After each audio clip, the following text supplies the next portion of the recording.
Hi everyone, welcome back to entrance investigation. This is Samar here और आज के इस वीडियो में हम बहुत ही इंटरेस्टिंग क्वेश्चंस करने वाले हैं। This is we are continuing with the last minute revision series and in this video we're going to study a very interesting concepts from the questions. The questions are very easy.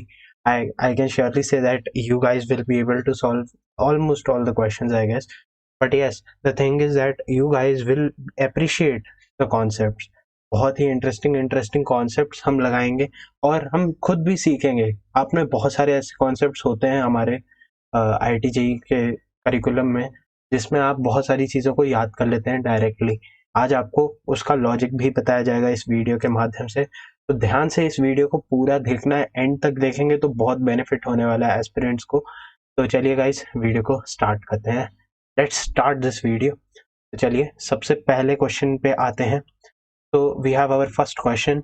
So this question is that a man is running around a race course, notes that the sum of distances of the two flag posts from him is always 10 meters and the distance between the flag posts is 8 meters. तो ये तो आपको देख के ही अब पता लग जाना चाहिए, जो एस्पिरेंट्स है, खास करके इस साल के एस्पिरेंट्स हैं या 12th में है जो इस समय, तो उन्हें बहुत ही अच्छे से आइडिया हो जाना चाहिए कि अगर sum of two distances is always constant और आप किसी कोर्स पे चल रहे हैं, तो आपको एनसीईआरटी नॉलेज कह लो या एक कॉमन नॉलेज कह लो, तो आपको इसमें कहीं ना कहीं एलिप्स का लोकस याद आना चाहिए। तो चलिए एलिप्स का लोकस हम रिवाइज कर लेते हैं। तो what is the locus of ellipse?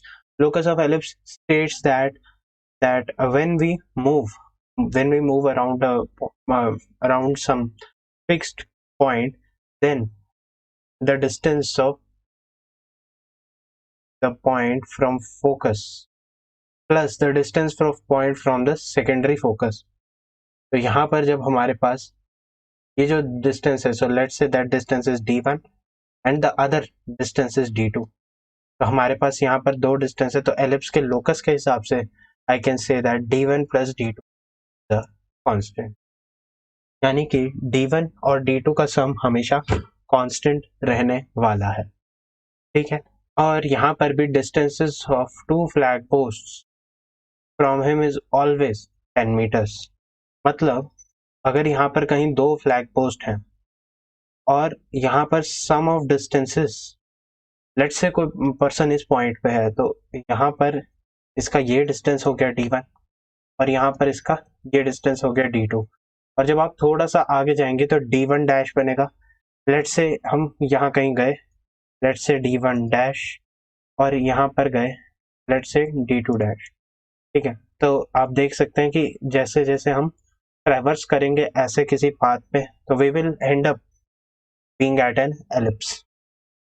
ठीक है, तो we have got a wonderful idea, brilliant idea कि ये हमारे पास एक एलिप्स होने वाला है।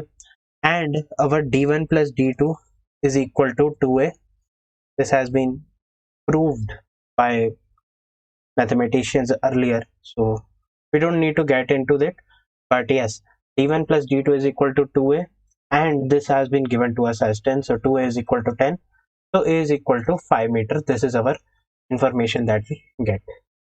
Okay, next we have the distance between the flag posts is 8 meters. So distance between the flag posts means that this distance, this is given as 8 meters. So let's get back to an ellipse and we will understand the concepts. Where is its focus? What is the value? And accordingly we'll continue. Okay, so for a standard equation of an ellipse, x square by a square plus y square by b square is equal to 1. This is our standard equation. This point is a comma 0 and this point is minus a comma 0. And of course, when a is greater than b, then this is our major axis and this is our minor axis. This is 0 comma b and this is 0 comma minus b. So we have this. Now we have a focus. Let's say I call it s and the other focus is s1. Okay, so my s will have the coordinates of a e comma 0, where e is the eccentricity and its value is square root of 1 minus b square by a square. You must remember this. Okay, this is also called as e comma 0. Okay, so and for this this figure is actually very symmetrical, so this will be minus AE comma 0. You can find the symmetry about the coordinate axes, and you can judge it by the equation as well, that this equation has terms of x square and y square only. So this equation, this will be just symmetric about both x axis and y axis. Okay, so we have got this entire expression. Now what we are supposed to do, we have been given that this distance is equal to 8. That is, my distance from minus AE comma 0 to AE comma 0, that is equal to 8, or 2AE is equal to 8, or I can say that AE is equal to 4 meter. Now I just found that A is equal to 5 meter. So my eccentricity for this ellipse is going to be 4/5. तो यहाँ पर हमारे पास eccentricity का value आ गया है दोस्तों 4/5, और हमें अब इसे ई का वैल्यू है यहाँ पर 4/5, और इसको हम कर सकते हैं equate of 1 minus B square by A square का वैल्यू है 25। तो इससे हमें मिल जाएगा 25 माइनस बी स्क्वायर का स्क्वायर रूट का वैल्यू मिल जाएगा हमें 4, और बी का वैल्यू मिल जाएगा हमें, ठीक है। मैं सिर्फ पॉजिटिव वैल्यूज को कंसीडर कर रहा हूँ क्योंकि we are just concerned about the square, तो आपके पास पॉजिटिव वैल्यू ही आएगी। We consider positive values, just it is just a mere idea that हमारे पास एक नेगेटिव आएगा एक पॉजिटिव आएगा, and that is of course it is obvious we have to get two solutions. So now we are done with this. We have found A and B. Now what is the area of ellipse? So students might remember the area of ellipse, and खासकर आप लोगों को याद होना चाहिए area of ellipse. The area of ellipse is pi AB. You can definitely prove it using this expression. You have this. You can take this point minus a comma 0, this point a comma 0, and you have this curve. This curve is x square by a square plus y square by b square is equal to 1. And then simply क्या करेंगे, Y square को लिख देंगे B square times of 1 minus X square by A square, ऐसे लिखेंगे। Square root लेंगे तो Y का वैल्यू, वाई स्क्वायर का वैल्यू आ जाएगा B square 1 minus X square by A square. और अब हमें क्या करते हैं, देखिए हमारे पास है 4 क्वाड्रेंट, और हमें पता है फंक्शन है जो एलिप्स का वो सिमेट्रिक होता है एक्स एक्सिस और वाई एक्सिस के अबाउट। तो हम क्या करेंगे कि हम सिर्फ ये जो ब्लू वाला पोर्शन हाईलाइटेड है इसका एरिया निकालेंगे और उसको मल्टीप्लाई बाय 4 कर देंगे। तो इसकी लिमिट्स चेक कर लेते हैं। तो this x coordinate will start from 0 and y coordinate will x coordinate will turn to a only. Okay, so अब हम क्या करते हैं, स्क्वायर रूट ले लेते हैं। तो इससे हमें क्या मिलेगा, वाई का वैल्यू आ जाएगा B square root of B by A square root of A square minus X square. अब ध्यान से सुनना मेरी बात, यहाँ पर ये जो मैंने काम किया, ये स्क्वायर रूट आप डायरेक्टली नहीं ले सकते हैं अगर आपके पास y का वैल्यू नेगेटिव है या ये वाला वैल्यू नेगेटिव है। तो मैंने फर्स्ट क्वाड्रेंट में लेने से एक बहुत ही अपने काम को आसान तो किया है, साथ साथ मैं एक कॉन्सेप्चुअल फ्लॉ जो आ सकता है उससे मैं दूर जा रहा हूँ। क्यों? क्योंकि यहाँ पर y का वैल्यू इस वाले साइड पे नेगेटिव है, इस वाले साइड पे नेगेटिव है। आप जब भी यूज करने की कोशिश करेंगे कुछ ना कुछ गड़बड़ हो सकती है। तो just to avoid that I am going to integrate this on 0 to a and I'll multiply it by 4 and I'll get my desired answer accordingly. Okay, so let me try to do it. So my area will be integration of y dx and my dx will be from 0 to a. Now this is b by a integration 0 to a and this is square root of a square minus x square dx. Now what will be the integral? What will be the value of integral? So the value of integral will be b by a square root of a square minus x square, sorry, x by 2. I left the x by 2 over here. So b by a was common, so x by 2 square root of x square minus a square plus a square by 2 sin inverse x by a. अब ये कैसे लगाया, इसके लिए आपको वैसे integration पढ़ लेना चाहिए, और आपको हिंट देते हैं कि आप इसमें you can apply by parts and you can try to integrate it yourself. That will be very beneficial for you. आप लोगों को आइडिया लग जाएगा। तो अब हम a, 0 को डाल देते हैं। तो यहाँ पर हमारे पास b बाय a तो बचा ही हुआ है, और a, 0 जब हम a डालेंगे तो ये वाला टर्म कैंसिल हो जाएगा, और यहाँ पर हमारे पास सिर्फ बचेगा a square by 2 sine inverse 1 that is pi by 2। और जब हम 0 डालेंगे तो ये वाला टर्म अगेन इसकी वजह से कट जाएगा, तो ये वाला टर्म हो जाएगा 0 और साइन इनवर्स 0 भी आ जाएगा 0। तो we are left with only this term. Okay, and this term comes out to be pi A B by 4। तो ये हमारे पास था सिर्फ फॉर फर्स्ट क्वाड्रेंट। ऐसे ही हम फर्स्ट क्वाड्रेंट का निकाल चुके हैं और हमें पता है कि ये सिमेट्रिक है, so we will multiply it by 4. So pi AB by 4 can be multiplied by 4 and my answer will be pi AB. So this you might have done it in your school exams or something as well. So this was no difficult task. However, I just proved that area of ellipse is pi AB. You can remember it as a result. You must actually remember it as a result. Now, since I know my area of ellipse is pi AB, so the area that man encloses in the question, so this is pi times of A. What is my value of A? My value of A is 5 and my value of B is 3. Right? B का value तो हमने 3 निकाला, A का value 5. So the area will be 15 pi square units or square meter accordingly, whatever be the case. So area in square meters is 15 pi. So A option is the correct answer to this problem. So I hope you guys might have understood how we solved this problem. This was nothing difficult, and we just discussed the concept of ellipse, and then we were just able to do it.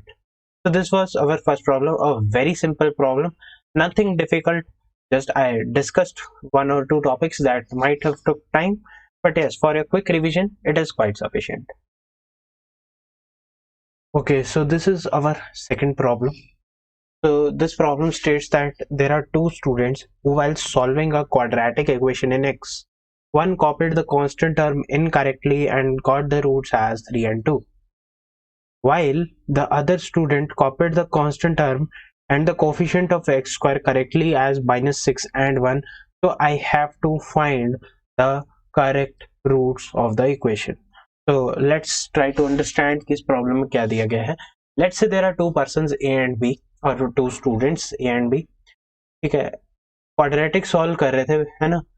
एक ने गलती कर दी, हो जाता है ना भाई, मतलब हम कागज पे देख रहे हैं, फिर वो गलत तो हो सकता है, मतलब कोई बड़ी बात नहीं है, है ना. हम सभी ने मतलब भाई गलत क्वेश्चन छापना जो होता है वो कई बार करा होता है. तो उसने क्या किया कि अगर हमारे पास कोई सही इक्वेशन थी ax square plus B X plus C is equal to 0, क्योंकि यही हमारे पास क्वाड्रेटिक इक्वेशन होती है. ठीक है, हमें दिया है कि x में क्वाड्रेटिक है, तो yes this will be our equation. तो उसने c को गलत कर दिया और उसकी वजह से उसके रूट्स आ गए 3 और 2. ठीक है, अच्छा, तो the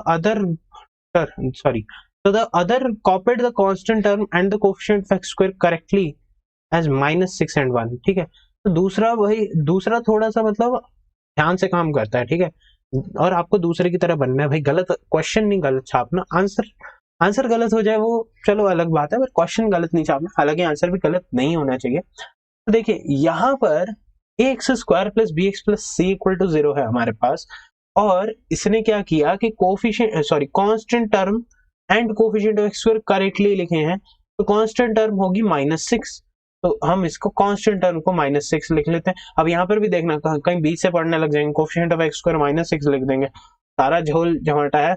ध्यान से पढ़ना है क्वेश्चन को. And the coefficient of X square is 1, so we are sure कि अवर इक्वेशन जो सही होगी वो इस टाइप की होने वाली है. Sorry, -6 is equal to 0. So this is our correct equation. ठीक है, और इससे हम ये भी कह सकते हैं कि X square plus B X इसने जो लिखी वो ये थी. ठीक है, जो कि इनकरेक्ट इक्वेशन है. ठीक है, पर हमें इस इनकरेक्ट इक्वेशन के पता है रूट्स. तो एक तरीका क्या है कि आप क्या करें कि इसको ऐसे लिख लें x - 3 टाइम्स ऑफ x - 2, और इसको हम इक्वल टू 0 कर दें, तो और फिर इन दोनों के कोफिशिएंट्स को कंपेयर कर दें. बिल्कुल सही तरीका है, पर एफिशिएंसी हमारी कहाँ बढ़ेगी. इस इक्वेशन में हमें इसके रूट्स पता है 3 और 2, तो हम अल्फा बीटा को लिख सकते हैं c और अल्फा प्लस बीटा को लिख सकते हैं -b. अब b तो हमारा सही है क्योंकि इसने तो सिर्फ कांस्टेंट टर्म गलत लिखी ना. ऐसे थोड़े कि पूरा सवाल ही बदल देंगे हम, नहीं भाई, हम थोड़ी सी गलती करते हैं, पूरी गलती नहीं करेंगे. तो अल्फा प्लस बीटा का वैल्यू है -b. अल्फा बीटा का वैल्यू है सी से तो चलो हमें कोई मतलब नहीं है, हमें मतलब है बी निकालने से। तो बी का वैल्यू आ जाएगा negative of alpha plus beta. और ये कहां से आया? This came from the theory of equations या theory of polynomials, whatever you say. ये आप लोगों ने 10वीं कक्षा में या 10th स्टैंडर्ड में पढ़ रखा है। तो I don't think you actually need an explanation to this. So where b is equal to minus of sum of roots, what is our sum of roots? Our sum of roots for this equation was 5. So our b is minus 5, and hence I can write the correct equation. So the correct equation or the correct answer is x square minus 5x plus minus x. So perhaps I must write it in this is equal to 0. So this is our correct quadratic equation. ठीक है? Now we have to find the correct roots. So this is more than simple. This was nothing difficult. यार roots किसको नहीं आते इसके निकालने? आप बस इसे फैक्टराइज करें, ठीक है। अगर आपको फैक्टराइज नहीं करना है, आपको कंप्लीटिंग द स्क्वायर से करना है, आप उससे करें। आप फैक्टराइज करना चाहें, आप उससे करें, ठीक है। किसी भी तरीके से करें, आंसर तो सेम ही आ रहा है। क्वाड्रेटिक फॉर्मूला एक तरीका होता है, ठीक है, आप वो लगा सकते हैं। अब मुझे ये बताने की जरूरत नहीं है किसी भी 12th या 11th क्लास के बच्चे को कि इसको कैसे सॉल्व करना है, क्योंकि ये 10वीं का बच्चा भी ऐसा सवाल आराम से कर सकता है, ठीक है। तो x का वैल्यू आ जाएगा -1 और 6। ऑफ कोर्स वो तब करेगा ना अगर वो कैलकुलेशन एरर ना करे, ठीक है। तो D option was the correct answer. This was a very simple problem, the second problem of today's lecture, and there was nothing difficult. We were just given two quadratics and we had to just analyze for the correctness of the for the exact equation, and once we are able to find the exact equation, we had to just find its roots. So this was a very simple problem, and आपको इसे 10th का बच्चा भी ये कर लेगा सवाल। तो दिस इज, अगर कोई 10th का बच्चा अगर इस वीडियो को देखता है तो he can surely solve this problem. This was a very easy problem. I must say that this was not even JMin level. Okay, so next problem, this is the third problem. The area bounded by the curves. So we have a curve y is equal to x square minus 2x plus 1, sorry, negative 1 minus 1 e power x plus y plus 1 is equal to 0, and ordinates x equal to -1 and x is equal to 1. We have been given these four, so we have to find the area bounded by these curves. So first of all हमें क्या करना पड़ेगा? Graph draw करना पड़ेगा। Simple as that, हमें idea तो लगना चाहिए कि कहाँ पर कौन सा वैल्यू है। तो चलिए ग्राफ ड्रॉ करते हैं। तो लेट्स राइट ग्राफ, और meanwhile I can use some tools और समथिंग। या so yes, let's draw its graph. Okay, so first क्या है हमारे पास? y है। So we have this, yes, so we have this, so I will write it in white. Okay, so y is equal to x square minus 2x minus 1, or this can be written as x square minus 2x plus 1 minus 2. So this is x minus 1 square minus 2. तो ये है हमारे पास y का value. तो अब तो इसे draw करेंगे। देखिए y equal to x equal to 1 पे y का वैल्यू होगा -2। This is our vertex of this, and हमारे पास 0 पर चेक करते हैं, क्योंकि स्टैंडर्ड है x इक्वल टू 0 पे y का वैल्यू आ रहा है -1। तो ये हमारा जो ग्राफ है y इक्वल टू ये वाला, वो कुछ इस तरीके का क्वाड्रेटिक होगा। ऑफ कोर्स ये थोड़ा सा भद्दा बना है, तो हम सही कर लेते हैं, ठीक है। कुछ इस तरीके से बनेगा। यहाँ पर हमारे पास -2 आ रहा है, यहाँ पर कहीं -1 आ रहा होगा। Okay, and this equation, we can write this equation as y is equal to negative of e raised to the power x negative 1 plus -1। Okay, तो अगर हम minus of e raised to power x बनाना चाहते हैं तो पहले हमें e raised to the power x बनाना आना चाहिए। तो e raised to the power x तो भाई सभी को आता होगा, ये आता है e raised to power x। तो minus of e raised to power x क्या आएगा? पॉजिटिव की जगह हम नेगेटिव में बना देंगे, तो ये आ जाएगा minus e raised to power x, ये आ जाएगा e raised to power x। और इसमें हमें क्या करना है? एक और गिराना है। तो ये -1 से पास हो रहा है, और ये ऐसे गिराएंगे तो ये -2 से भी पास कर जाएगा। तो यहाँ से ये पास कर रहा होगा, ठीक है। और हमें पता है कि this is a decreasing function, तो ये इसके नीचे ही रहेगा। तो this will be something like this, ठीक है, कुछ इस तरीके से ग्राफ आएगा. Of course this is not an exact graph, so it will be something like this. Okay, so we have got this.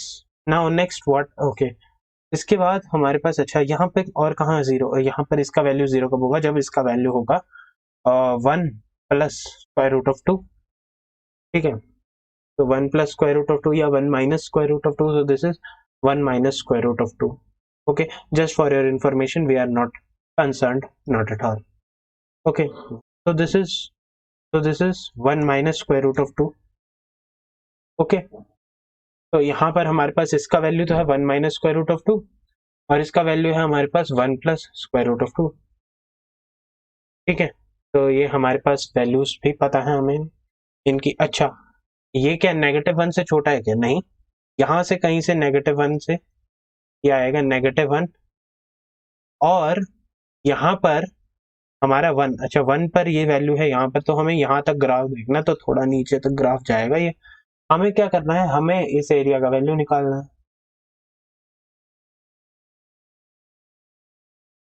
ठीक है, तो हमें क्या करना है, बस इस एरिया का वैल्यू निकालना है.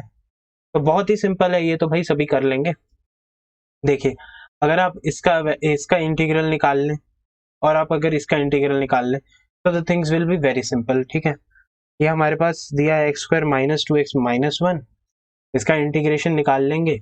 और यहाँ पर हमारे पास एक और चीज दी गई है, e⁻x plus y plus 1 is equal to 0. So ये हमारे पास दो इक्वेशंस हैं और इसका इंटीग्रल आप किस में निकालेंगे, -1 से 1.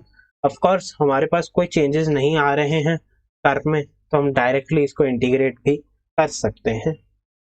ठीक है, तो बहुत ही सिंपल सवाल है. सिंपली हमें क्या करना है, इंटीग्रेशन का एक इक्वेशन लिखना है. तो हम लिख देते हैं, चलिए इक्वेशन भी, या फिर हम ऐसा करते हैं कि हाँ, इधर हम इंटीग्रेशन का इक्वेशन लिख देते हैं, x² minus 2x minus 1.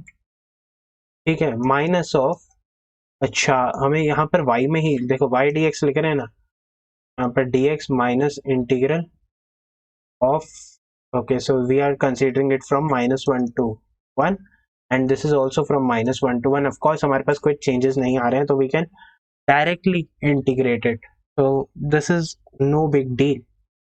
okay, तो अब ध्यान से देखेंगे, I can simply remark it and we have this equation. okay, so this is minus of e raised to the power x minus 1, sorry +1 हो जाएगा, ब्रैकेट में है, और ये dx. तो नेगेटिव नेगेटिव हमारे पास finally will get an output as positive. And let me just make it clearer.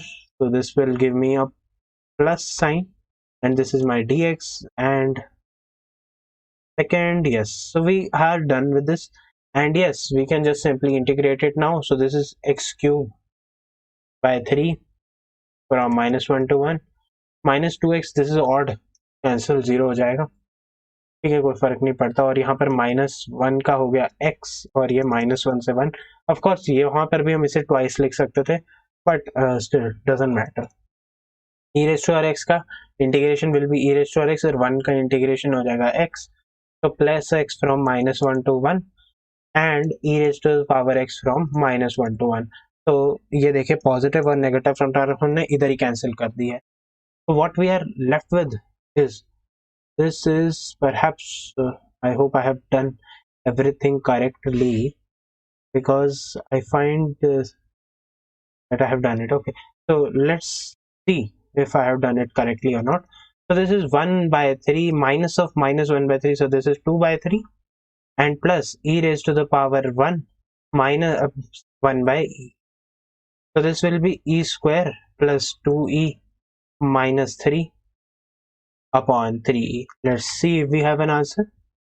okay, so sorry, this is 3e square, so this is 3 by 3e square by 3e. I have just done that. I have taken LCM, nothing difficult actually. okay, so this will be our answer. let's see. yes, we have an option. A option is the correct answer. so this was a very easy problem again. Nothing difficult. all we needed to do was to just use a simple integration and after that the things are very simple. okay, so let's now move to the next problem. And so let's move to the next problem.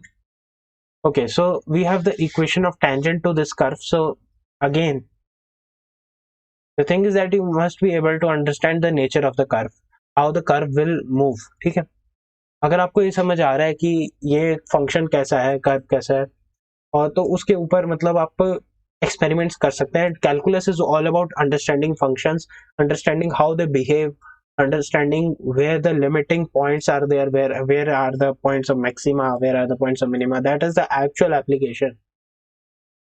How the things work, that is actually taught in functions, and then you have to apply the knowledge of functions accordingly in the forthcoming chapters. So for this question we have an equation of tangent. So this is our fourth problem, right? So this is our fourth problem. So we have to find the equation of tangent to this curve. So this is a very simple problem again. So before moving to that, I wish to ask you some things.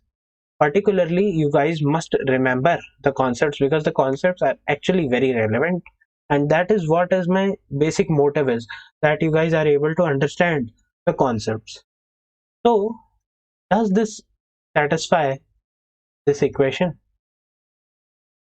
And actually yes it is, because minus x से भी यहाँ पर हमारे पास positive same value आएगा, because mod is even. So this thing will actually help us. So this is true, which means that the function that I wish to find the tangent upon is an even function. And since it is an even function, so the graph for even functions, the graph has a very fundamental role. That graph is symmetric about y-axis. Okay. For odd functions, just for the sake of completion, I'm writing odd functions. The graph is symmetric about a point, and that point is 0, 0. So you guys must remember the concept. This concept is actually very beneficial when you are doing a lot of graphing, and that is what is my main motive. So let me draw the graph of this function. देखिए अब हम देखेंगे x positive में. क्यों? क्योंकि x negative में देखने की जरूरत ही नहीं है. We are just going to find symmetry about the y-axis. Although you can actually watch it, you will put minus x and mod, and that will give you the same value. So you can definitely try, but yes, I won't recommend that. You can trust me for some particular things. Okay, so let's put 0, and this value will give me minus 1, right? So e raised to 0 will be 1, so this is minus 1, and then it will be negative of e raised to x, so this will be decreasing, right? Okay, so we have this, so this must be something like this. Okay, so this is negative of e raised to x as discussed earlier in the previous question only, and for x is negative, the things will be just the symmetric, and this will be somewhat symmetric. So this is our equation of tangent, and for this very condition, so for this condition that at x equal to 1, I have to write the equation of tangent. So before that I must know, because for writing the equation of tangent मुझे क्या पता होना चाहिए? मुझे पता होना चाहिए एक स्लोप, और दूसरा मुझे पता होना चाहिए पॉइंट. मुझे पॉइंट में सिर्फ उसका x कोऑर्डिनेट पता है, मुझे उसका y कोऑर्डिनेट पता ही नहीं है. तो y का वैल्यू है e raise to minus of e raise to R mod of x, और x equal to 1 is greater than 0, so this is minus e raise to R x, simple as that. And जब हम इसमें x को 1 डालेंगे तो our definition will give us this value as minus of e. x equal to 1 put करेंगे, this is our point. I found my point, and I have my definition for this very domain, and this is y is equal to negative of e raised to the power x. So my dy upon dx is equal to negative of e raised to the power x at x is equal to 1. So this is minus e. Now I have a point. Now this is my slope. So my point slope form will give me the equation of tangent. So I can write in this format. I'm using this expression, y minus y1 is equal to m times of x minus x1 For more details over this expression, you can definitely watch the revision checklist series. That is one of the most famous videos of mine as of now. I hope I'll find more interesting videos for you. Okay, and this is x minus 1, and what is e? So this is minus. So our y plus e is equal to negative of ex plus e. Okay, so let's see. Might be I have made some mistake. Let me check just a minute. Okay, so this is minus of e. So ही लग रहा है भाई, कुछ गलत कर दिया क्या मैंने? Equation of tangent to the curve. Oh shit, oh my god, I have just done some terrible mistake. So this was e raised to the power negative of mod x. Okay, so I have to make the changes accordingly. Although for this function as well, the graph will be symmetric because it is modulus. So let's see, this is 1, and it for x greater than 0, this must give. So actually we solved another problem, so yes, you can keep it as a homework although, but yes, I have to give you the explanation for the same. So this is e raised to minus x, और ये हमारे पास ऐसा बनेगा, और similarly हमारे पास यहाँ पर भी ऐसा बनेगा. ठीक है, क्यों? क्योंकि इवन फंक्शन बनेगा, अभी भी इवन फंक्शन बनेगा, चिंता न करें, ज्यादा दुख वाली बात नहीं है शायद, है ना. तो x इक्वल टू 1 है ये, और हमें यहाँ पर फंक्शन है e raise to r minus X, तो dy बाई डी एक्स क्या आ जाएगा? Negative of e raise to r minus X. अब हमारे पास पॉइंट है x इक्वल टू 1, तो ये आ जाएगा माइनस 1 ओवर e. ठीक है, तो मैं इसको कर देता हूँ भाई, थोड़ा आगे लिख देते हैं ताकि आप इसको रेफर कर सकें, और मैं आगे लिख देता हूँ. तो हमारे पास है dy बाई डी एक्स का वैल्यू है 1 ओवर e, और सॉरी माइनस 1 ओवर e है ना, हाँ माइनस 1 ओवर e, और हमारे पास पॉइंट जो है, जो हमें चाहिए, तो हमने देख लो यार, 2 सवाल सॉल्व कर लिए due to my mistake instead of 1, so actually I am very sorry for that. ठीक है, तो ये हमारे पास आ गया point 1 over e. So y minus 1 over e is equal to x minus 1, and that is minus 1 over e. ठीक है, तो यहाँ पर आ गया y is equal to minus 1 over e x plus 2 over ई. तो E Y is equal to minus X plus 2, और E Y plus X is equal to 2. So this is my equation of tangent. This is the way we can solve it. So this is my equation of tangent, so that is ey plus x is equal to 2, hence A option is the correct answer to this problem. So I'm sorry कि हमने कुछ यहाँ पर थोड़ा सा झमाला कर दिया, तो I'm very sorry for that. Wasn't intended, but anyways it's fine, I guess. We can't change something. So this was our 4th problem. Let us discuss our 5th problem.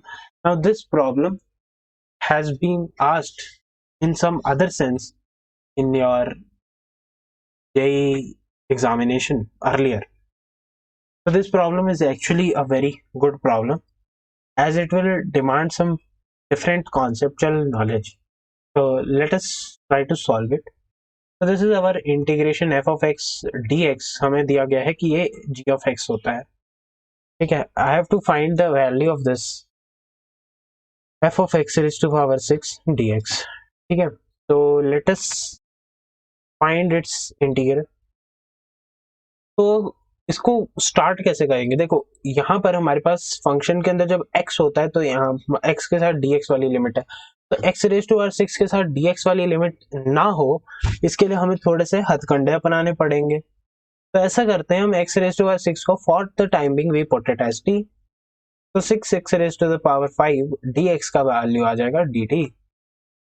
ठीक है, तो x raise to the power 5 dx का value आ जाएगा dt by 6.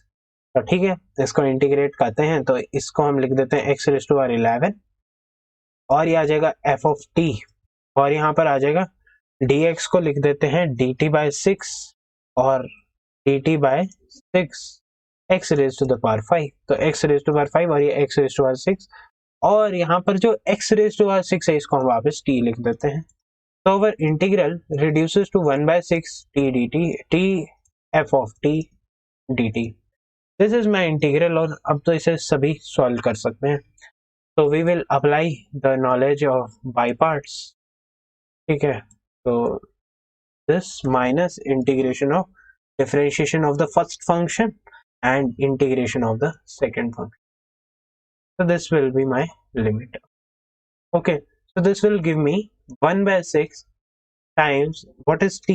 Our t is x raised to the power 6. Integration of fd is equal to g of t, because हम limit अगर change कर दें, एफ टी डी टी कर दें, तो इसका जी ऑफ टी बन जाएगा। So g of x raise to power 6 बन जाएगा ये। तो let me do it. So this is, yeah, so this is integral of f of t, so this will be g of x raised to the power 6, ठीक है, minus integration of this will give me g of x raised to the power 6 again and dt। अब dt को आप back substitute करें। Okay, सो dt का value क्या है, 6x raised to the power 5 dx, ठीक है।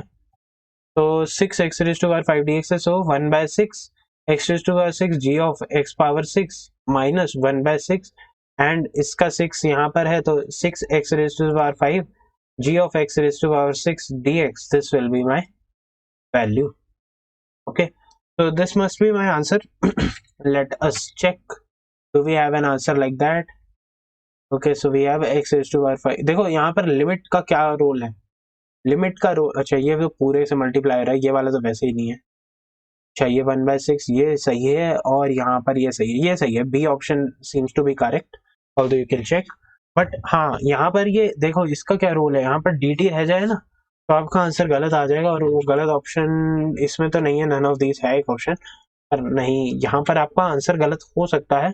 तो be careful, stay safe, careful रहें कि आपको अगर dt की लिमिट दी है तो उसे भी आपको चेंज करना पड़ेगा when you are integrating. So I guess this was a simple thing to do. So let's move to the next question. Okay, so in this problem, this is a problem from chapter probability. This is, I think, the 6th problem. Yes, so this is a problem that a person goes to office either by car, scooter, bus or train, and the probabilities of they being are 1 by 7, 3 by 7, 2 by 7 and 1 by 7. The probability that he reaches office late, okay, so late आना, अच्छा ये है हमारे going की probability, कि कहाँ से जा रहा है, किस व्हीकल को, किस मीडियम को ऑप्ट कर रहा है। Then he is reaching office late, तो यहाँ पर हमारे पास है 2 by 9, स्कूटर के लिए है ये 1 by 9, बस के लिए है ये वाली चीज 4 by 9, और ट्रेन के लिए है 1 by 9। तो दिस मीन्स दैट वो बस से सबसे ज्यादा लेट होने के चांस रहते हैं, ठीक है, फिर भी वो बस से जाता है, ठीक है, apart from using a car और ट्रेन, मतलब उसे लेट आने की आदत है वैसे, ठीक है। वैसे this was just an observation, so we are not related to that. Okay, so if he reach the office in time, तो वो ऐसा हुआ कि वो समय पे पहुंच गया, तो समय पे पहुंच गया तो मतलब वो लेट नहीं हुआ। लेट ना होने की प्रोबेबिलिटी लिख लो फिर 7 by 9, 8 by 9, sorry 5 by 9 and 8 by 9। So this is not late की probability. Okay, so now he reached the office in time, then what is the probability that he traveled by car? ठीक है, so this is a very simple thing from Bayes theorem. First of all, let us understand how, what will be the possibilities, कि वो पहले तो उसके पहुंचने की possibilities क्या है, टाइम पे पहुंचने की पॉसिबिलिटीज। तो टाइम पे पहुंचने की possibilities can be evaluated using total probability, and you guys must understand कि Bayes theorem and total probability are actually very linked. कि आप टोटल प्रोबेबिलिटी से किसी एक पर्टिकुलर प्रोबेबिलिटी का सेक्शन निकाल रहे हैं तो आप उसे बेस प्रोबेबिलिटी बोल देते हैं, टोटल प्रोबेबिलिटी से ही वो एस्पेक्ट है। Basically total probability is just like कि क्या क्या पॉसिबल आउटकम्स थे, सारे आउटकम्स को चेक कर लेते हैं, सारी probabilities को check कर लेते हैं. So the total probability that a person has gone by car and then he didn't arrive late, क्योंकि ये continuous है, this event is actually in continuation, then of reaching on time, just for the sake of clarity. ठीक है, तो 1/7 into 7/9. next, वो जा रहा है और वो लेट नहीं हुआ. तो दूसरा केस है कि वो स्कूटर से गया और वो लेट नहीं हुआ, तो 3/7 टाइम्स ऑफ 8/9. फिर वो बस से गया और वो लेट नहीं हुआ, तो हम इसको कर सकते हैं 2/7 टाइम्स ऑफ 5/9. और फिर वो ट्रेन से गया और वो लेट नहीं हुआ, तो 1/7 टाइम्स ऑफ 8/9. तो let us calculate it. So 8 is 24, 7 हो गया 31, 31 और 10 हो गया 41 और 8 हो गया 49. So we have the total probability for not reaching late is 49 by 9 7 are 63, not late. Okay, so these are the outcomes जिसमें वो late नहीं हो रहा होगा, that is indicated by total probability. Next, we have to find that what was his probability that he traveled by car. So we have to find the number of cases where it was mentioned that he was not traveling by car, and that is this scenario. He was not traveling by car, so he he traveled by car. Okay, so I'm extremely sorry. So this will indicate कि वो car से travel कर रहा है, ठीक है, और फिर उसके बाद वो लेट नहीं हुआ. This will indicate that. So 7/63% or chances are there that he will not be late when he travels by car. So what is the probability? 7/63 by 49/63. Now this was a very easy problem. Answer is 1/7B. देखो गलती कहाँ हो सकती है.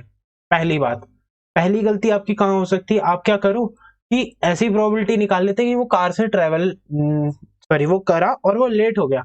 अगर आप यहाँ पर ये चेंजेस नहीं करेंगे तो उससे क्या गलती होगी कि आपके पास यहाँ पर ये जो सिनेरियो बाकियों का, उससे टोटल प्रोबेबिलिटी में चेंज आ जाएगा आपके सिनेरियो में, जिससे आपको आंसर गलत मिल सकता है. So be careful, try to understand कि अगर वहां पर क्वेश्चन की स्टेटमेंट में क्या दिया गया है. अगर आप ऐसा सोचें, देखिए ध्यान से देखिए, अगर आप ऐसा सोचें कि यहाँ पर आप लेट हो गए तो आप उसे 1 माइनस कर देंगे तो वो नॉट लेट हो जाएगा, वो गलत है.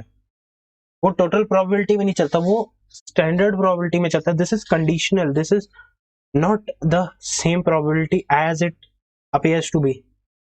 This is a bit conditional, and that is what makes things more logical. And of course this was not late.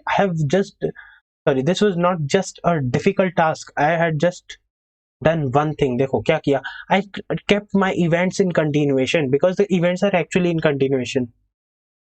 Okay, और अगर वो कार से जाएगा तो it is fixed, it is entirely fixed कि वो इतनी probability पे late होता है. So this event has to be kept in continuation. Similarly is the case with the other elements as well. So this was something about Bayes' theorem. Although we will discuss more problems in the subsequent lectures on probability as well. I know I haven't covered it yet, but yes, this is quite important, and it was an easy to moderate problem because a board examination student does such kind of problems with quite a good amount of efficiency. So this was about total Bayes' theorem and total probability. Now let us move to the next problem. I didn't wish to keep it formula based, so that's why I tried to create a logic कि कहाँ से हमारे पास total probability से हम car से ना late होने की probability को link out कर रहे हैं. So this is a way that you can approach these problems. Okay, meanwhile let's move to the 7th problem. This is the easiest problem and it won't take more than 20 seconds to think. The standard deviation of 25 numbers is 40. तो 25 numbers हैं, उनका standard deviation है 40. Now each of numbers is increased by 5, then what will be your standard deviation? ऐसा question मेरी 3 सितंबर की shift में आया था. तो स्टैंडर्ड डेविएशन में कोई फर्क नहीं होता है, बता देते हैं, A option is the correct answer. Explanation, standard deviation is relative deviation. अगर सभी देखो, रिलेटिव मोशन क्या होता है, आपकी एक ऑब्जेक्ट है 20 मीटर पर सेकंड से जा रही है, दूसरी 25 मीटर पर सेकंड से जा रही है।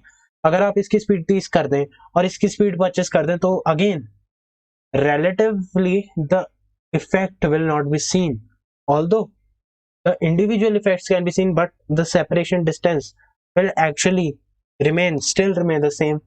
That's why उसपे कोई इफेक्ट नहीं पड़ रहा है। Similarly is the case with standard deviation.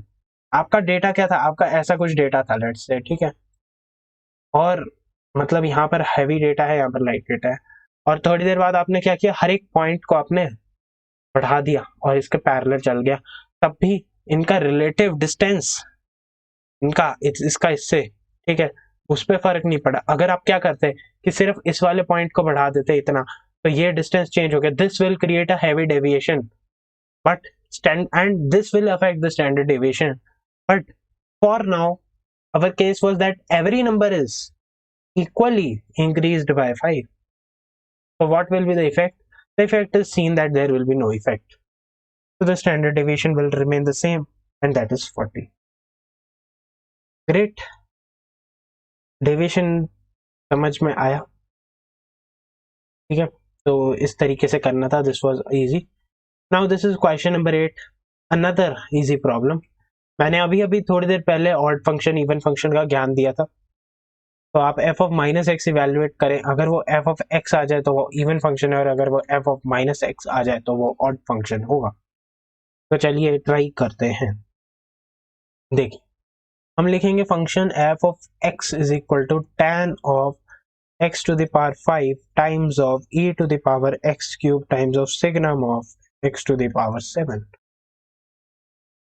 So for minus x, if I put f of minus x, so this will be tan of x minus x raised to the power 5 e raised to the power minus x का cube signum of minus x raised to the power 7.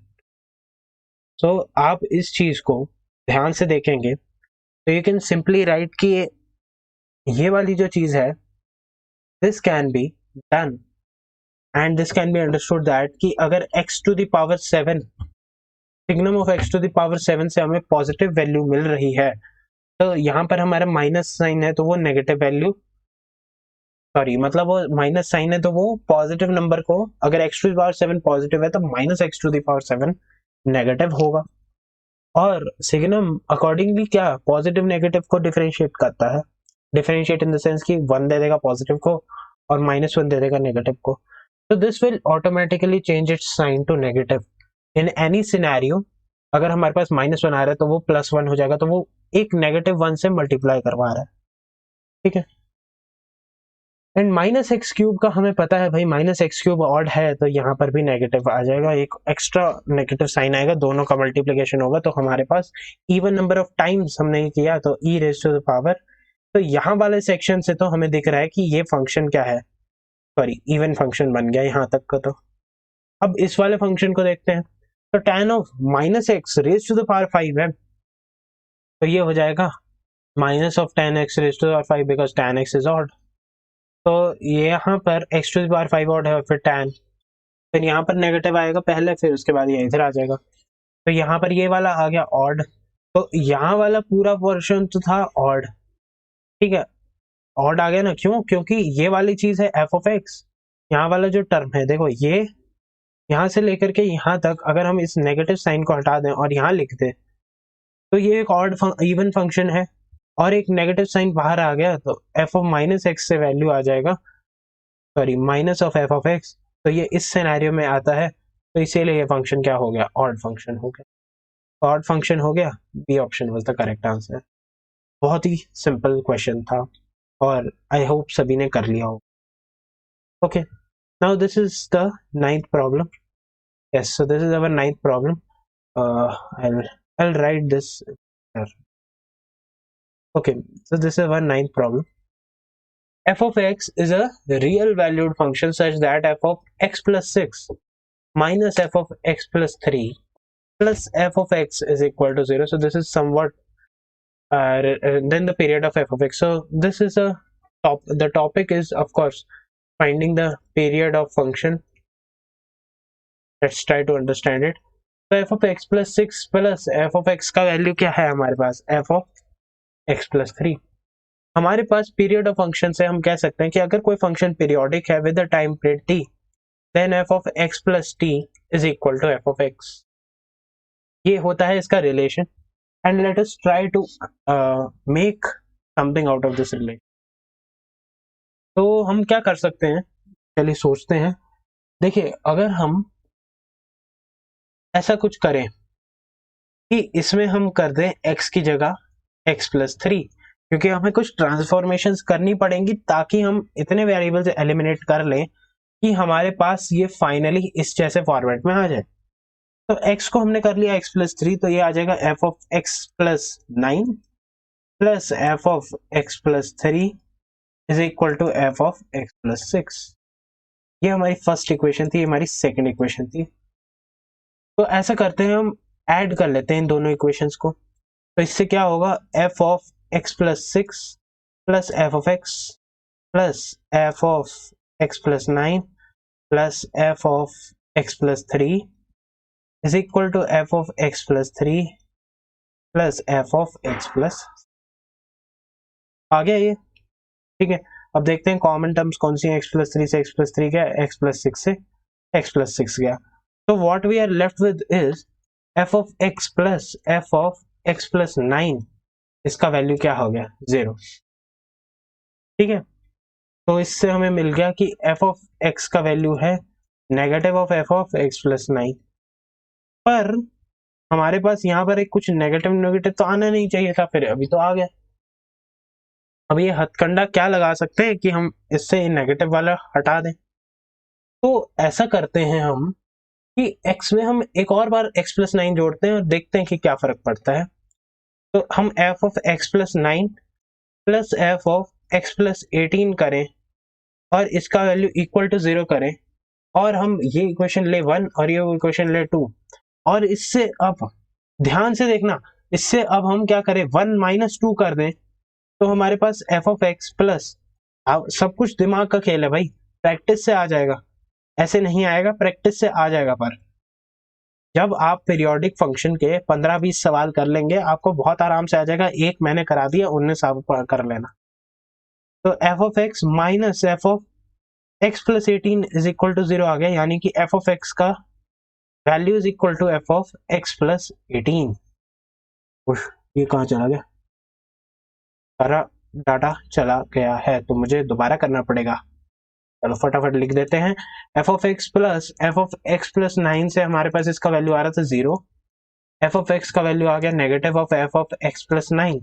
पर for your information, जैसा कि मैंने बताया कि f of x plus t का value f of x होना चाहिए था, नेगेटिव साइन नहीं आना चाहिए था. तो इसीलिए हमने इस वाली चीज को क्या किया, हमने क्या कर दिया, x में 9 जोड़ दिया, यहाँ पर आ गया f of, ऐसे इस तरीके से समझ लो. और आप इसमें ये वाली चीज, इस वाले को सब्सटीट्यूट कर दीजिए, तो ये आ जाएगा f of x is equal to negative of f of x plus 18. देखो बढ़िया तरीके से आ गया वो. अब समझ मैंने क्या अप्लाई करने की कोशिश की कि नेगेटिव नेगेटिव पॉजिटिव हो जाए. तो f of x का वैल्यू आ गया f of x plus 18. इस वाली जो इक्वेशन है, अब शुक्र है मिटा नहीं, तो ये वाली जो इक्वेशन आई ना हमारे पास, इससे ये हमें प्रूव हो गया कि f of x is equal to f of x plus t, where t is equal to 18. Hence the time period was 18. So t was the correct answer to this problem. So this was a problem in NTA Abhyas, I guess. Last year वालों में से था ये functions में से. So you can refer. Well, I remember this as my resource. So I don't know how I remember, but yes.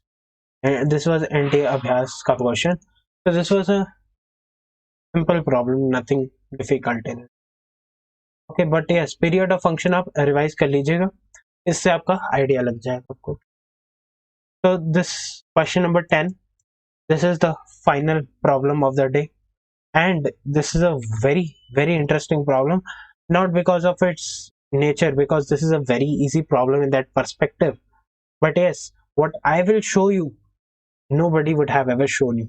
ठीक है, आपको किसी ने नहीं बताया होगा कि आप जो मेथड्स अप्लाई करते हैं इसमें वो एक्चुअल में कहाँ से डेराइव होते हैं। तो I try to prepare how we can actually arrive at a conclusion, and yes, I was able to do that, and I'll share that with you as well. Okay, so first of all, tangents are drawn to the ellipse x square plus 2y square is equal to 2. First of all, I'll transform it to its standard form. तो इसकी standard form ये होती है, sorry, 1, this is divided by 2. so आपको क्या करना, पहले तो क्वेश्चन को स्टैंडर्ड फॉर्म में लाएंगे and let us draw it now. So we have drawn it, and now this point will be square root of 2 comma 0, this point will be 0 comma 1. Okay, and we have other points as well, of course. Now this is my ellipse, and I have to find the tangents are drawn to the ellipse, and because there are many tangents, every point will correspond to its own tangent. Okay, the locus of the midpoint of intercept, मतलब बहुत कुछ है, कुछ नहीं करना, tangent की equation लिखनी, locus of mid point of intercept, मतलब यहाँ पर टेंजेंट, अच्छा कोई भी लाइन है उसके पास एक एक्स इंटरसेप्ट होगा, एक वाई इंटरसेप्ट होगा, तो उस हर टेंजेंट लाइन जो हम लिखेंगे उसका भी एक एक्स इंटरसेप्ट होगा, एक वाई इंटरसेप्ट होगा।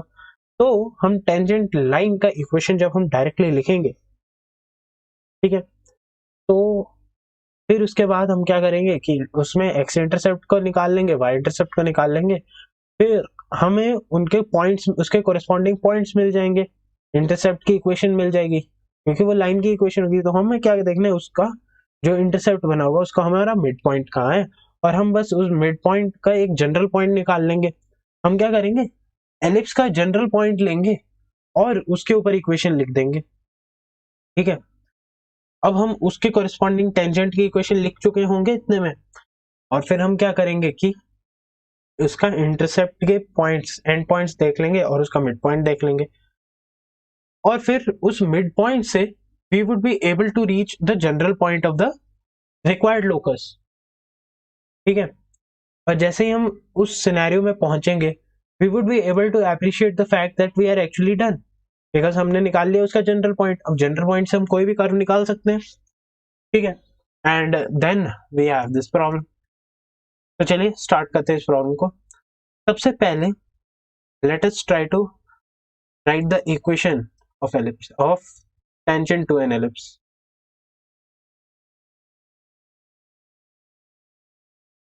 Okay, तो equation of tangent to an ellipse, अगर हमारे पास कोई पॉइंट है एलिप्स पे x1, y1, so the equation of tangent to that ellipse can be written as x(x1) by a square for a general ellipse x square by a square plus y square by b square is equal to 1. So this can be written as x(x1) by a square plus y(y1) by b square is equal to 1.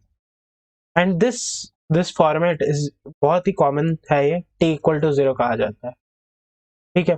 पर ये यहाँ पर बात खत्म नहीं होती, क्योंकि t equal to 0 हम अप्लाई तो करते हैं, ठीक है, और आप लोगों ने पढ़ा भी होगा, जो लोग बहुत अच्छे से तैयारी कर रहे हैं, मेहनत कर रहे हैं, ठीक है, उन्होंने कहीं ना कहीं तो t इक्वल टू 0 का कॉन्सेप्ट देखा ही होगा। पर उन्होंने एक चीज मिस कर दी होगी कि बहुत सारे लोग, मैंने मतलब बहुत सारे रिसोर्सेज में ढूंढने की कोशिश की, पर मुझे कुछ नहीं मिला था, क्योंकि मेरी प्रिपरेशन के टाइम पे भी I was curious to know कि t इक्वल टू 0 इतना वर्क कैसे कर रहे हैं। But today I was able to understand how this thing actually works, so I will share this thing with you right now. So for that I will take a new slide and let's try to understand what is t equal to 0 in actual. This actually represents the equation of tangent to a curve, generally a 2 degree curve. Okay, now I will prove that t equal to 0 में हम क्या करते हैं, x square को x(x1) कर देते हैं, y square को हम y(y1) कर देते हैं, xy को xy1 plus y(x1) कर देते हैं, और x को हम कर देते हैं x plus x1 by 2, y को कर देते हैं y plus y1 by 2। ये आप सबने पढ़ रखा होगा, ठीक है। कोऑर्डिनेट ज्योमेट्री जिसने मतलब थोड़ा अच्छे लेवल पे किया उसको ये चीजें समझ आ रही होंगी। हम समझते हैं कि इक्वेशन ऑफ टेंजेंट कैसे लिखते हैं। We will take the basic steps. So to any 2-degree curve, let me write the general equation of a 2-degree curve. On the next page, I'll use that. So my general 2-degree curve is equal to ax square plus 2hxy plus by square plus 2gx plus 2fy plus c is equal to 0. So this is my general equation of a 2-degree. Now I will just simply take the derivative, because क्या करते हैं, हमारे पास कोई भी function है, ठीक है, अगर हमारे पास एक पॉइंट है, we know that we have a point over here, this is an equation in x and y. So हमारे पास कोई ऐसा पॉइंट है जिसमें x1, y1 है और इस पे ये सेटिस्फाई कर रहा है, this is true for that point. क्योंकि हर वैल्यू पे ट्रू नहीं होगा, किसी कर्व, जब कर्व पे हम डालेंगे तो ये ट्रू होगा, तो उसके कोरिस्पॉन्डिंग जब हम इसे कर्व पे डालते हैं और कर्व की इक्वेशन में सेटिस्फाई करते हैं, तो हमारे पास ये बनता है, और ये एक इक्वेशन है, will call it number 1. We will use it later, but what we are more concerned is about is this equation. This is my general 2-degree equation. I'll write it again ax square, क्योंकि जितनी बार से देखोगे उतनी बार आपको याद भी हो जाएगा. ax square plus 2hxy plus by square plus 2gx plus 2fy plus c is equal to 0. हम क्या करेंगे, हमारे पास एक पॉइंट है इस पे x1, y1. अगर हम इस पे कहीं ना कहीं स्लोप निकाल पाए, यानी कि dy by dx निकाल पाए, तो we would be able to find a point, and we have a point and we would be able to find the slope. And at that point, corresponding to that point, we'll find the slope. So we'll find the slope at x1, y1. Once we are able to do that, we are done. Okay, so let's do it. So this is, let's differentiate it. So this will be 2ax at x1, y1. Okay, so I'll write it later only. Okay, 2ax plus 2h. What is the differentiation of xy? So this is xy dash plus y. Now students must remember it, because product में आप xy का differentiation काफी बार use करेंगे. Plus 2by plus 2g plus 2fy dash, okay sorry 2by dash, okay and c, this is equal to 0. दो हो जाएंगे, सभी से कैंसिल भाई. थोड़ा देखेंगे, अब ध्यान से देखेंगे कहाँ पर y डैश, इस वाली टर्म में, इस वाली टर्म में और इस वाली टर्म में y डैश है, तो किस किस में नहीं है पहले हम उन्हें अलग कर लेते हैं. ax में नहीं है, hy में अलग नहीं है, और यहाँ पर ये g है अलग से. ठीक है, ये हमारे पास, देखो एक बार गलती होगी फिर ढूंढना मुश्किल हो जाएगा, ध्यान से देखना पड़ेगा. ठीक है, hx, I will go a bit slow just for, I am going a bit slow for that reason only. Plus f. ठीक है, ये हमारे पास आ गई भाई y डैश की वैल्यू, यानी कि dy by dx, यानी कि अच्छा अब हमें देखना है किस पॉइंट पे, x1, y1 पे. तो this can be written as minus ax1 bracket में ले लो plus hy1 plus g upon hx1 plus by1 plus f. ठीक है, ये हमारे पास आ गया भाई dy by dx. अब हमारे पास ये वाला वैल्यू है dy over dx का, तो अब हमारा काम तो बन ही गया, मोर और लेस वी आर डन. क्यों? क्योंकि ये हमारे पास मिल गया.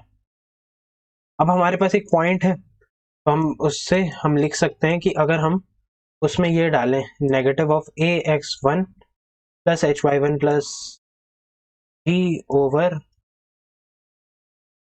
hx1 plus by1 plus f times of x minus x1. जब हम इसे डाल देंगे तो this thing, when I will simplify it in front of you.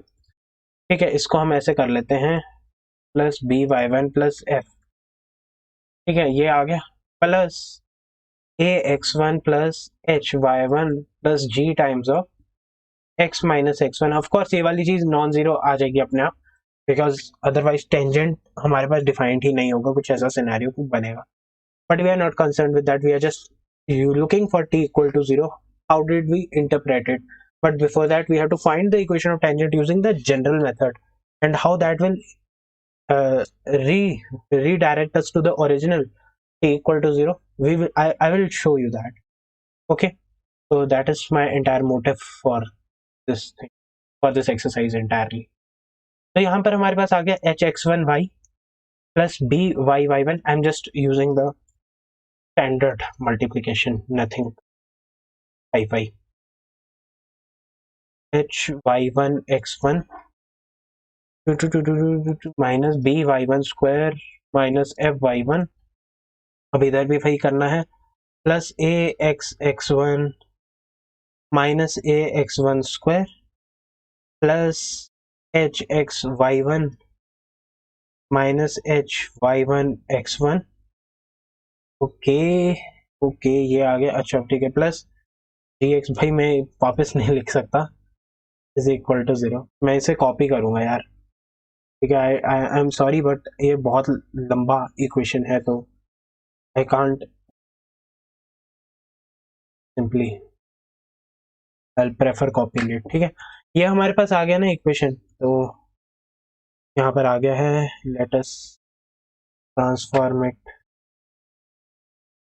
Oh no,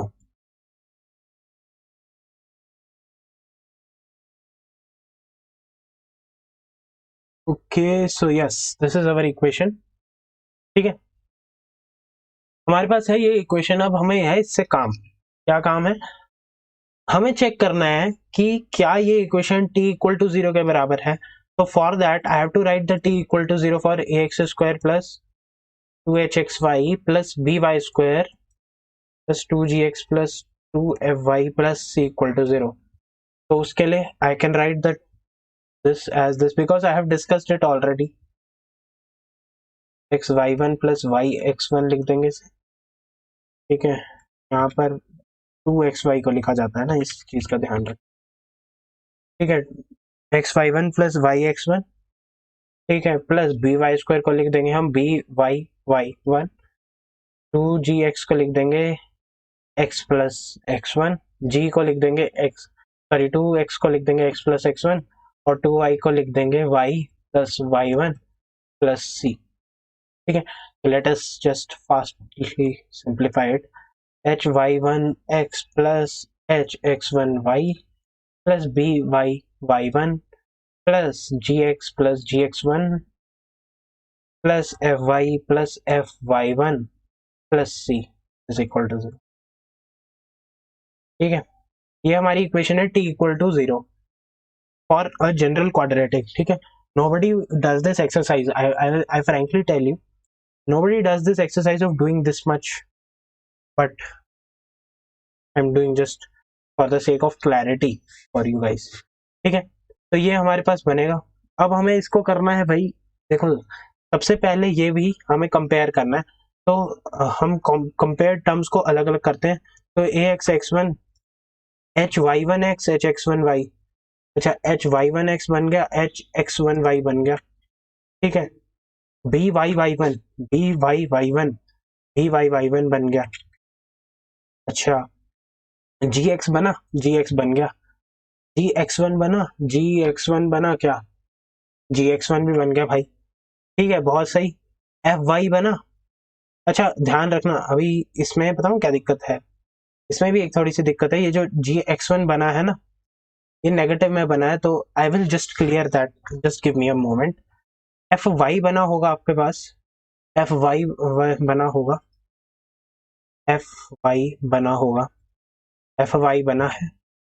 ठीक है, अब बहुत ही इंपॉर्टेंट बात, c कहीं नहीं बना, c कहीं नहीं बना और यहाँ पर कुछ एक्स्ट्रा टर्म्स बच गई.